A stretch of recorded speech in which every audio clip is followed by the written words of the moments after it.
Alright, hope everybody's doing well. Have a little fun story here. So I was just sitting here and I said, you know what, I haven't been to the Goodwill bins on a Saturday, ever. I haven't been to the afternoon. I said it's probably going to be crazy, and it was. But I took a small box of clothes and some vinyl records that came out of the junk that I had bought, and some DVDs that I didn't really want to get rid of, but I decided, you know, it's a good idea to just get stuff that I've watched once. Some old stuff that I've had for a while, some Dollar Tree type stuff. So I said, you know what, let me get rid of that stuff and throw it in a box and head on to the Goodwill store. So I did, and didn't see a lot of my friends right away, but then I got to be digging around, and I noticed some stuff that they had thrown in the other bins, records that were semi-interesting, so I grabbed a couple of those. And then the bin that they always have for records had been there for like at least 2 weeks. It's ridiculous. Been there forever and ever and ever. So I said, you know what, I'm just going to keep parceling these things out and throw them in the rows that are leaving and hide them in the books and do all that stuff, and they can deal with it. So that started leaving, and then maybe a certain amount that I'd taken out, I don't know what happened, but when they redid that row, they took the records out and put a fresh one out there with tons and tons of stuff. Tons of stuff, mostly 80s stuff and all kinds of other things, including probably the records that I donated. So whatever I had previously grabbed, I said, you know what, I don't need that, so I threw that back. Probably a mistake, but that's okay. So, without further ado, let me just show you what I got here. And the first one here is Wang Chung. Now, sometimes what I'll do is I'll throw extra sleeves inside there because there's no big deal, there's no price difference, and I can use those for other projects. There's Wang Chung, points of the curve. And it's got Dance All Days on it. And I think I have Dance All Days on something, but I'm not really sure which. Maybe it was a CD, maybe it was a 45, I don't really know. But there's Wang Chung. That's not something that people would really know what it is right away or grab it. I'll try to get it all on the screen here best as I can. So there is that one there. If I hadn't mentioned already, these are $1.29 each. So 18 of these I grabbed, and it kind of mounds up very quickly. I had almost exactly enough money, but it would have been down to the last few cents, and so I just went ahead and put it on my card. But there were so many 45s, I could have easily spent $100 on 45s there. It was just that many. I picked up U2 Desire, and I only picked it up because when do you find a U2 45 for $1.29? Not a whole ton of value there. And then what we want to do is just open it up here. There's Bono right there, and the Edge should be right there, and the other two guys, Larry, I think, and whoever else. And all of this stuff was in really, really like played once or twice condition here. So very, very nice. But some grit had gotten it from storage, and the stuff from the bins gets in there. This is all not in any particular order from when I grabbed it. Don Henley, Dirty Laundry. I didn't realize that he did that one. I just knew it was a good song, and very, very cool there. The sleeve is not particular mint, but again, it looks like it was played very little, and a little just dirt from the store there on Asylum Records. I did not look at any of these things here, so, you know, whoever had them, I did not worry about having the wrong ones in there. I guess you should always probably check, but I was on a time crunch here. Erasure, Chains of Love, and a lot of this stuff I kind of already have, so I have to double check.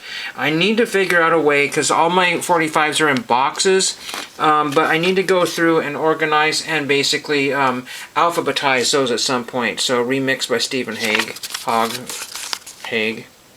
Chains of Love, Don't Suppose. So that's an Erasure one there. Nothing I probably really needed. And then I just thought this was corny here, but it gets the Mike Post theme from Magnum PI. So Mike Post theme, there's Mike Post, and there is Magnum. Mike Post, I think, has even shorter shorts than Magnum. This is crazy. That's illegal. You're not allowed to do that anymore. You get arrested for that. No, I'm just joking there. But Mike Post theme from Magnum PI. Gumbus Red, I don't know what Gumbus Red is. This one says Bong 13 on it, but it's Depeche Mode Strange Ways. And again, some of this stuff is, you know, I'll go on to Discogs at $5 to $10 in some cases, you know. But when do you ever really see this many collections like this?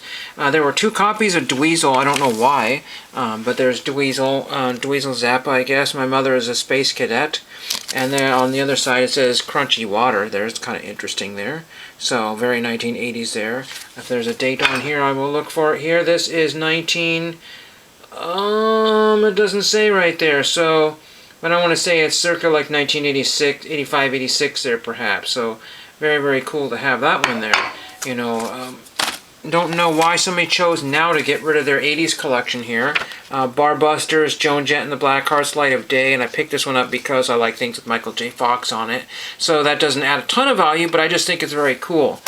Then I picked this one up here. This is Adam and the Ants, and this is actually a picture disc. I don't think I have this one. I'm not a huge Adam and the Ant fan here, but just fun to find a picture disc there. Who does that? You know, who does that? Donates that when it gets to the store there. Very, very cool. I haven't found one of these in a long, long time. That's probably some sort of 7-inch, you know, import, you know, if you're outside of the United States, or inside the United States. Then we got REM, It's the End of the World as We Know It, and I Feel Fine.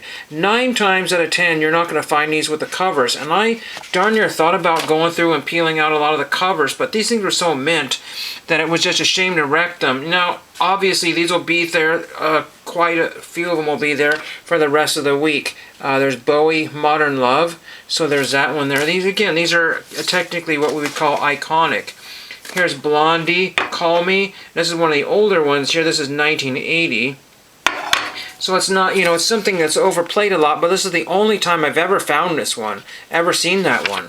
And again, whoever had these, you know, took very amazing good care of them, played them once or twice. And again, there's some very minor scuffing on some of these that should not affect much of the playing at all. And again, some of that is from storage wear. We have Adam, Ant, Desperate but Not Serious, and this one was in a plastic slip here. We have Adam and the Ants and Stand and Deliver. So that's kind of fun there. Some people love him and some people don't really give a care, you know, but again, that's just kind of a fun one to have there. Adam Ant, Friend or Foe in plastic. So somebody had a nice Adam Ant collection there. We have Information Society, Pure Energy, What's on Your Mind. It was one of the most popular songs back in the day, in circa 1987-88. We'll see if there's a date on here, and this is 1988, Tommy Boy Music. But yeah, they got tons of airplay. I like some of their other stuff better than this, but that's what I could get. Then we got a few more here, a couple more here. Most of them, again, were 45s here. We have Robin Williams' Night at the Met. And it's probably very vulgar, but you know what? I just wanted to grab this Robin Williams. This is the first time I think in many, many years I've seen any kind of Robin Williams here at a thrift store. And there is that one there. Again, this is the kind of stuff that they usually sort out and pull out, but maybe they just didn't get around to it. I don't know. Very, very strange. And then the last one we have here, Oh No, It's Devo. Very bizarre. Devo is always very strange and bizarre. No idea why Devo was so weird and off the wall like that, but that's just what it is. Bunch of floating potatoes and strange glasses there. And then the back is probably no different there. There's more floating heads there. Very unusual album there. I don't remember if I've seen that one before. There's a little piece of plastic that got in there.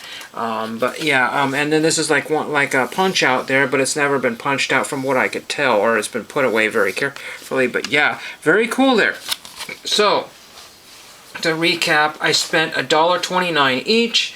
I could have spent easily $100 there and bought the entire collection or more, and I just couldn't do it. I was one of the only people that was looking at this stuff, and I was handing stuff, you know, like I handed somebody a Dire Straits, and there was another one that was a 2 LP. It was, I cannot think of it right now, and there was David Lee Roth stuff, and there was, I don't know, Sammy Hagar, all kinds of, I don't know if Sammy Hagar was there, Madonna, lots of Samantha Fox stuff on 12-inch, and oh my gosh, you know, there was a Run DMC that it wasn't Walk This Way, I should have grabbed that one, but again, I'm just cheap on a budget because, you know, last week I bought an album for almost $30, you know, so these things kind of add and stack up, you know, and again, I said I'm not, you know, I told somebody that was kind of starting to look after I told him that the new stuff had come out, and I said I'm being cheap, and it's because I'm low on space, not low on cash, essentially is what I think I kind of,